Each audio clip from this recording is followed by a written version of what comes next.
Welcome to another edition of Pioneer Valley Life, conversations about life in the Pioneer Valley. I'm your host, James Sullivan. We're here in the studios of Easthampton's eMedia. Today, my guest is Chip Ainsworth. And Chip is a writer, a journalist, a reporter, all of those things, I guess. Yes, everything. Except, yes. And has been writing about sports mostly here in the Pioneer Valley for how many years now? Gee, I hate to say it, but probably going on 50 years. That's what I thought, yeah. Because we actually first met many years, probably in the early 70s, playing softball on the Cushman Common, which was a great, it was an interesting era. So it was a real mix of people. They called it the Freak League, I think. The Freak League, right? Yeah, because it was a mix of different types of people in that era. Right. But we were all there to play softball, and it was fun. It was a lot of fun. It really was a lot of fun. That's true. Yeah. And then I wound up working. I'm not sure if I was working for the Valley Advocate at that time or not. But I was working at our family farm in Deerfield. And my mother was angry at me because I wasn't really, being too ambitious at the time. And she saw an ad for the Valley Advocate, alternative newspaper, opening in Amherst. And so I went down there and applied. I started working volume 1, issue number 2. And I can remember on the cover was the case against Nixon Grows. But I was in advertising then, but I was a terrible ad salesman. I would go to places, and for instance, there was an auto body place in Greenfield called Oz's Auto Body, and I would go there every week, and he'd say he had all the business he needed. And finally, one day, he said, you come. He was Hungarian, and he said, you come every week. I do not need the business, but you come every week, so I give you an ad. And I said, no, that's okay. And I went back and told them that. And I said, this guy didn't need the business. So. Yeah. And so I said, but you know what? I do write. I enjoy writing. And so they switched me over to writing. And the first article I wrote was about I was gambling with a bookmaker in Chicopee named Tim. I don't think it's there anymore. I think it's safe to say it was called the Limelight Lounge, and I went down and I interviewed him, and that was the first article that I ever got paid for, something like $16.48. All right, by the word. I'm not sure. I think it may have been. I'm not sure. So anyway, and when the article came out, the bookie Tim, he said, the article was good, but you described my place down to a T. So, but I don't think he ever was arrested. So everything turned out all right. Yeah. And when did you transition over to sports mostly? So that was pretty much it. I mean, I'm trying to think there was a commune up in, called the Brotherhood of the Spirit. Yes, oh yeah. Do you remember that? Oh, definitely, yeah. Yeah, so I did an article about them. It was somewhat of an expose because something had happened. They had a concert, and they used, similar to Altamont, they used motorcycle gang members from Pittsfield. And apparently shots were fired. And so I decided it was time to sort of, look into the underbelly of Michael Rapunzel and his antics. Yeah. So with sports, I love the Boston Red Sox. I really did. And so this gave me an opportunity to get down to Fenway Park, get a press pass, get on the field, and realize that the sports stars, the people that I revered growing up, a lot of them were jerks. I mean, I love Carlton Fisk, number 27, number 72 with the White Sox. Right. Great player, a New Englander. He actually did hate the Yankees, but he's not the nicest guy in the world, let me tell you. Yeah. So, and neither is Jim Rice. It's funny that the players who are good guys, not necessarily stars. I'm thinking of Frank Duffy, for instance. He was a utility player. Yeah. Nice guy. I think he went to Stanford graduate, smart guy. Yeah. And, he talked like I was a regular, it was just a one-on-one conversation. It wasn't, It wasn't so much, I'm the star. But anyway, the baseball was fun. I get some great, I covered the Yankees back in the day, and spoke with Reggie Jackson and Lou Piniella. Wow. I remember after, I can't even say the quote. I really can't say the quote, but I got a quote. Okay, but anyway, after the Red Sox had taken 2 of 3 from the Yankees in 1978, in June, I went down to the locker room, and it was different then. You could walk around. They didn't bring the players to you. I see, yeah. And I can remember just Lou Piniella. God, he was glaring at me. And Reggie Jackson, I remember he was unbuttoning his jersey, and he looked at me, and I said, Reggie, you won 1 game. You're still, that's pretty much all you had to do. How come you're so upset? And he said, this is my job. This is my job. Yeah. I am concerned about my job. And another guy came up and said, Reggie, the Red Sox are 7 games up on you, 1/3 of the way through the season. If they keep this pace, they will finish 21 games up. And Jackson looked at the guy and he said, if the Red Sox finish 21 games up on the Yankees, I will. And you have to fill in the blanks from there. But anyway, I can remember, and I called my editor, and in Hartford, it was Hartford Advocate, and I told him what Jackson had said. Yeah. And he laughed, and he said, are you going to use it? And I said, sure. Yeah. And so I did, and I remember Dick Fox, good sports writer for the Springfield Union, as it was called at the time. Yeah. He said that sports writer got Jackson word for word in an example of tasteless locker room journalism. But it was fun. I went down to spring training on a press pass in Winter Haven and Lakeland. Lakeland was the best. Joker Marchant Field where the Tigers train. Yeah. They had the press box. They also had a ladder that went to the top. It was called the Crow's Nest, where you could just watch the game on top of the roof. And they had a cooler, Coca-Cola cooler, but it was filled with beer. Yeah. And this was a different time. Right. Yeah. And I can remember talking with Al Kaline, really? Just one-on-one. Just the nicest guy. Yeah. So, and of course, Ernie Harwell. Yeah. Are you a sports fan? Oh, definitely. Yeah. So he was the announcer for the Tigers for a long time. He was, right. Yeah. So, you're a Red Sox fan? I am now. For my first 13 years, I lived in New York State, so I was a Yankees fan. Okay. But my mother and I moved to Worcester to start high school, and then I became a Red Sox fan because I lived in Massachusetts. All right. But it was hard to give up, because when I was growing up in New York, in my day, the heroes were, Yogi Berra and Mickey Mantle and Roger Maris and Moose Skowron and all of those players. The Yankees were just always there. I remember, we would, that's in the day when World Series games would be played in the afternoon. Right. And I remember running home from school. To watch the game, because, at that day, TV was new, but, we had a TV and you could watch the games at, 3 o'clock in the afternoon or something like that, Correct, right. And these days, everything's at night and, but I mean, that's what I remember doing. But when I moved up here, becoming a Red Sox fan certainly switched the emphasis from here with the Yankees and down here with the Red Sox, and then that was the, how you determined whether you were a true fan or not, because you really had to put up with a lot with the Red Sox for many, many, many years. But, they always had great players. One story I'll tell is that, Mr. Bucky F. Dent, was famous in the Yankee Red Sox lore.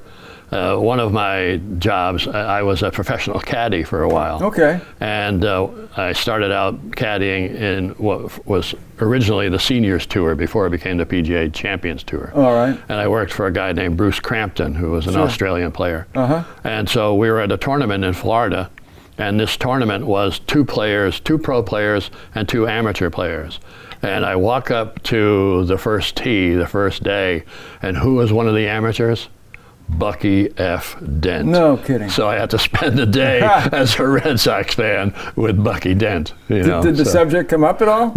No, it didn't. No, I didn't admit to being, anything a Red Sox. It was just it was a golf tournament. That's what it was. But he was the one.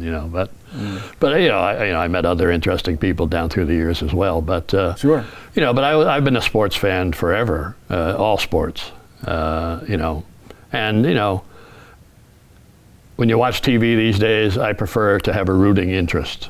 So I can watch games, but not as intently as I once did, because. Right. If it's not a rooting interest, if it's not the Bruins or the Celtics or the Red Sox or the Patriots, it's hard to, just watch the game. But I have friends who watch baseball just because it's baseball. I still love baseball, even though it's gone through many changes over the years, as you're aware. Yes. And this year we've got the changes where they went back to, no shifts and things like that. Great. It's, and, the pitch clock and all that stuff. So it's interesting. The game is still interesting, but it's still baseball. And, it's still played that way. So I still find it of interest. Right. And the analytics still has an influence. If you'll notice, the averages are still down. Yeah. I think there's only like 1 300 hitter in the American League. Yeah. And I'm not sure if you read about it, but a Yankee minor leaguer who was released came out and said, the analytics are such that we had an intra-squad game, and all we were told to do was either walk or hit the ball harder than 95 miles an hour. That's not fun. That's not the fun part of the game. People think the home run is the most exciting part of the game. It's probably the triple. Yes, But I mean, I have no interest in knowing how far up in the air the ball went. I know. What was the ball speed off the bat? How far it carried? Isn't it awful? I have no interest in that at all.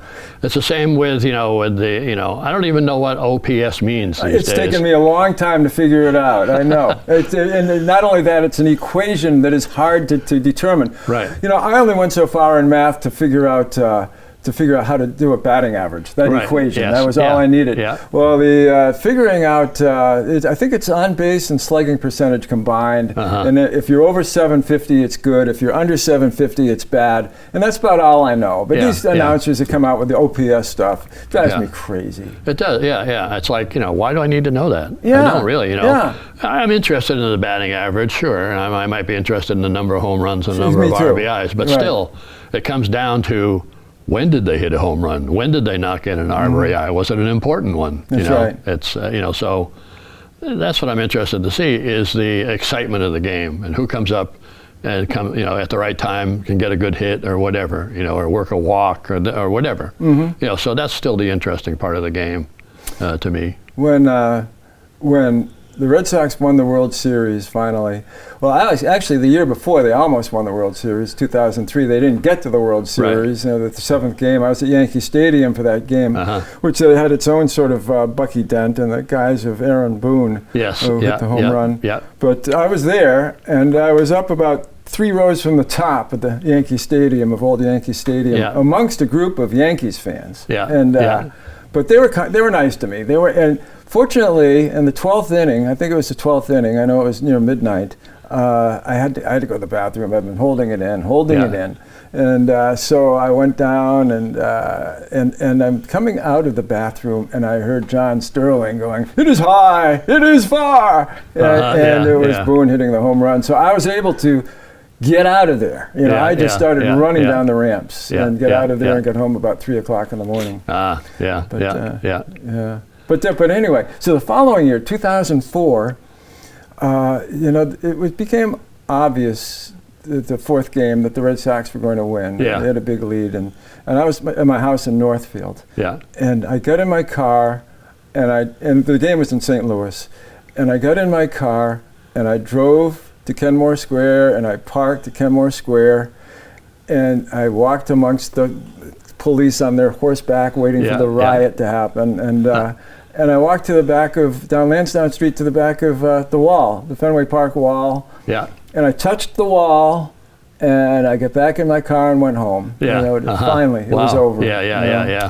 And then this ownership group became greedy, and it just became one big commercial gimmick. The Red Sox Nation, and a really good research book is called "Feeding the Monster" by Seth Manookin. And it's still relevant today, even though it was published around 2008. And it shows exactly, it details exactly how the club was sold, and it was pretty much an inside deal that John Henry got that ball club. So. Yeah, that's the big question is these days is, does ownership care about the Red Sox anymore? They have so many other interests, and what is their plan, even though they, it was interesting, I guess, when they had that fan fest in Springfield before the season started, that they actually got booed. I heard that. I heard. You never hear of that in Red Sox Nation. But, we as a fan base, we expect something. We want them to win. Right. And, why not? I guess everybody does. We're lucky that they have won occasionally in the last few years, because before that we suffered just like everybody else for many years, But we also had it pretty good. We just didn't realize it. Right. Because, the tickets were cheap. Oh, yeah. And you weren't crammed in it like you were in a sardine can. And, but I didn't know it at the time. In 1967, I was a sophomore at Deerfield Academy, and I can remember the first game of the World Series. I skipped a class, and that Bob Merriam, they called him Frowner. He was in charge of discipline, and I get called into his office, and I just said, "Well, I have to listen to the Red Sox." And he said, "I don't know if this school is right for you." So I think he was right too. I made it through. I graduated, but by the hair of my skin of my teeth.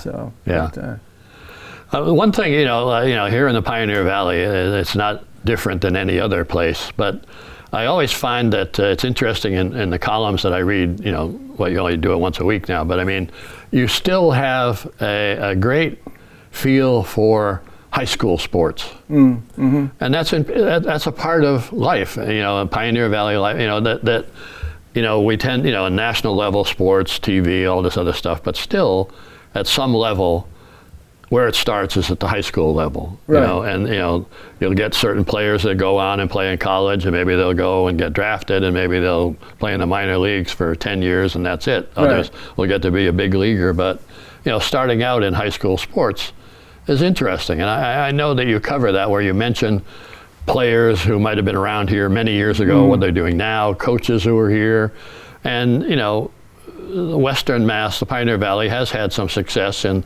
state championships, and Turners Falls women have won softball championships quite regularly. They have, you're right. And the Frontier women's volleyball and different things. So it's interesting that still out here in Western Mass, we can still compete with some of the bigger schools in Eastern Mass. Of course, if anybody from Franklin County happens to watch this, they'll yell at me if I don't mention the 1942 Turners Falls baseball team, high school baseball team, which beat Arlington. I think the final score was 5-4 at Fenway Park. But this is when there was just one division, just one division. Really? Throughout the whole state? Yes. Wow. Yes. And they had actually made it a couple of times before to that final championship game. But finally they won.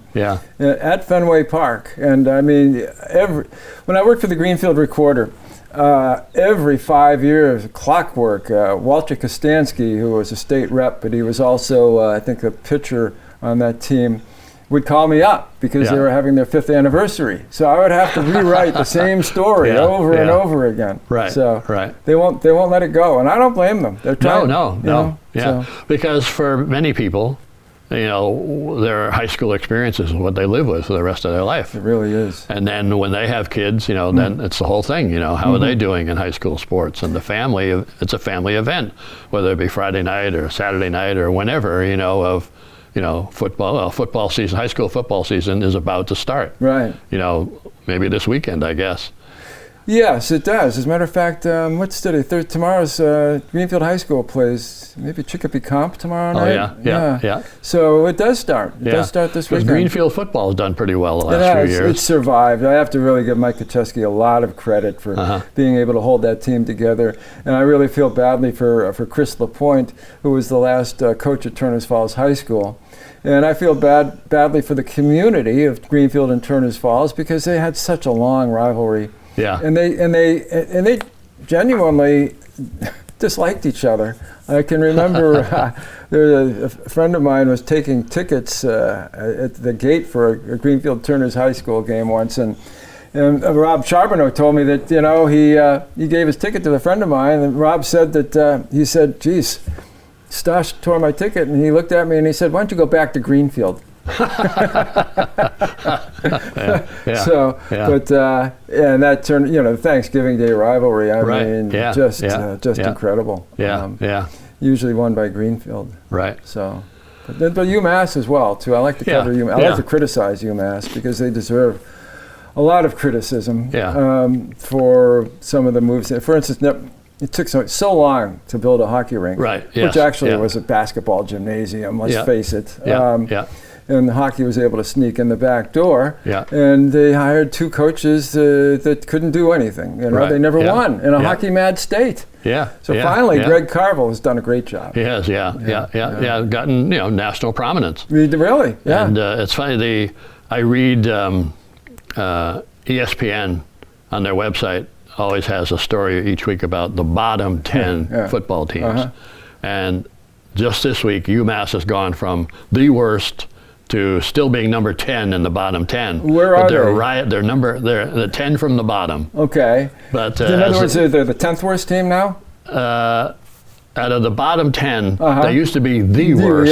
And now there's 9 teams ahead of them worse than them. Okay, good. Because they've won one game. Right, But the writer today said that, well, with their upcoming schedule, who knows what might happen. They've got Miami, Ohio tomorrow, and UMass fans are incredible. I mean, that they have such hope. They have this wait till next year, boy. Have you seen our recruiting class? And it's next year it comes and they're just as bad as ever. Right. But I'm talking basketball here and football. Yeah, but it seems as though the leading story about using the transfer portal is obviously Deion Sanders in Colorado. But Coach Brown at UMass, he used the transfer portal quite a bit. He brought in 10 or 11 players from Arizona, where he used to coach. Right, in Michigan. And a bunch of others. Michigan, that transfer portal thing is strange to me. That it's like, when Calipari started, at Kentucky, the one and done type thing. Right. This is similar. Like if you don't like where you are one year, you say, "Oh, I want to transfer. I'm available. Here I am." Right. And then you get recruited again to go to somewhere else. Oh, I don't know. What do you think of that? I don't like it. I don't like it. It's you'd like to see people. Well, when I started at UMass, freshmen couldn't play on the varsity. Right. So but and they played in the Curry Hicks cage. It was great. I thought it was a great place to watch basketball. I know. And the football field at the time at UMass was where the administration building is, between there and where the business administration. That's where the football field was, right up there in the middle of campus. Where they play lacrosse now, isn't it? No, just that big, where there's the Fine Arts Center and the administration and the business. Right. There's that big the quadrangle. That's where the football field. That was the football field. Okay, I didn't know that. I can remember way back. I went to one game. My cousin played for UVM. He was left end, and we did go to one game there. I probably went to more, but it's the only one I remember.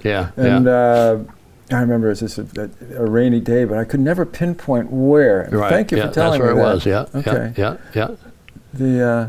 But now, of course, they have McGurk, and McGurk, I've been over there a few times just checking it out, and it looks good. They've made a lot of improvements to it. They built that new building in one of the end zones there. And there used to be the small locker room. Now they've got a big one, and they've got that big inflatable tent that they can practice in or whatever, So, but I mean, whenever they made the switch to whatever conference, they're not even in a conference. No. So that really hurt them when they did that. I think it was foolish. I mean, first of all, I'm glad they're in the FBS because because there's so much more at play. For instance, they beat New Mexico State, all right? Yeah. So New Mexico State plays Liberty tomorrow. Yeah. So how will they do against Liberty? Next week's opponent is Eastern Michigan, and how will Eastern Michigan do against Minnesota? And even better is the fact that there are point spreads, and there are no point spreads for the FCS. Uh-huh. So, and UMass is a 7-point underdog tomorrow. Uh-huh. But so I don't mind. And plus, you get to see some great talent. Yes, yeah. And it's, you always read the stories like when they played at Clemson last week. I'm sure they got a huge payment. Yes, I think it was like 1.9 million. Yeah. Which they say goes to pay for the other sports. Uh-huh. Yeah, which is good. It is good. Yeah, yeah. Unfortunately, they pretty much survived. Yeah. It doesn't do much for their reputation, I don't think. No. But I mean, the upgrade to the athletic facilities at UMass over the years has been phenomenal with all those fields, with the women's softball, track and field. They've got all that area down there, which is, quite interesting. And then the support for all those teams, which is good. And not only that, what I like about it is the fact that they don't act. There are no trespassing signs. You can park. Yeah. I can park there and go for a walk around that loop. I can go inside the football stadium and watch them practice. I can stop by and watch them practice track. Yeah. Nobody's saying, "Who are you?" Which is nice. That's a nice feeling. Yeah. And considering some of the stuff I've written about them, I'm surprised they. Yeah. But I mean, another local thing, with Coach Hickson from Amherst getting into the Basketball Hall of Fame from a Division III school. That's a great story for this area. Yeah. I never knew Coach Hickson that well. His wife, was she a coach too? She coaches diving at UMass, and their son has finished second in national competitions for diving. Even second in the Olympics, I believe. Yeah. So it is an athletic family as well. The something else too to bring up is the fact that not only UMass but Amherst College has a good Division III football program and a beautiful place to play too. Yes. Oh yeah. So I mean, it's not just UMass, and not only UMass. I'm not sure. The last I looked, they were charging $23 for a ticket, but I think they reduced the prices and they charge for parking, which is an aberration. And if anybody, when does this air? What's that? The program, when does this air? This will air at regular times starting within the next few days. Oh, okay. Well, I guess it doesn't matter for the game tomorrow. No, it won't air before then. Okay. No. But for the rest of the season, keep in mind, if you go to a UMass game, park at the Big Y. Because otherwise you're going to park, pay $20 for it, and it's an easy walk. It really is. Or just along that strip there, you'll find a place to park. Right. So, another sport that I know you cover quite a bit in your columns is, I know you're a fan of thoroughbred horse racing. I am, yes.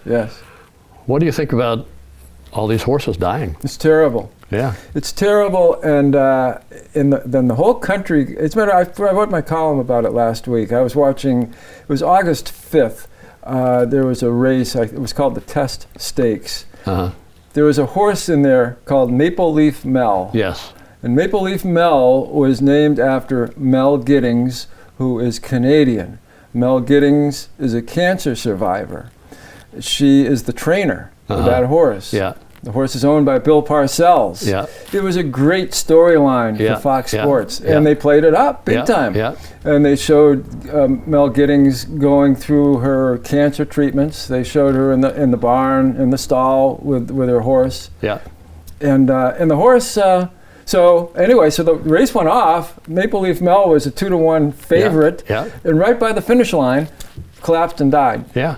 It was terrible. It was. I turned off the TV. Yeah. I mean, I changed the station, and and another horse died during the Carver Stakes. And Saratoga is such a beautiful place. It is. Such a great place to go watch racing. It is. It's unfortunate that's happening there. It happened at Kentucky. It happened in Santa Anita. And all these places. Sully, the reason is it's unfortunately this whole world is about money now. Yeah. And they just fine tune these horses to the breaking point. I know. And it's terrible. Yeah, it is. Yeah.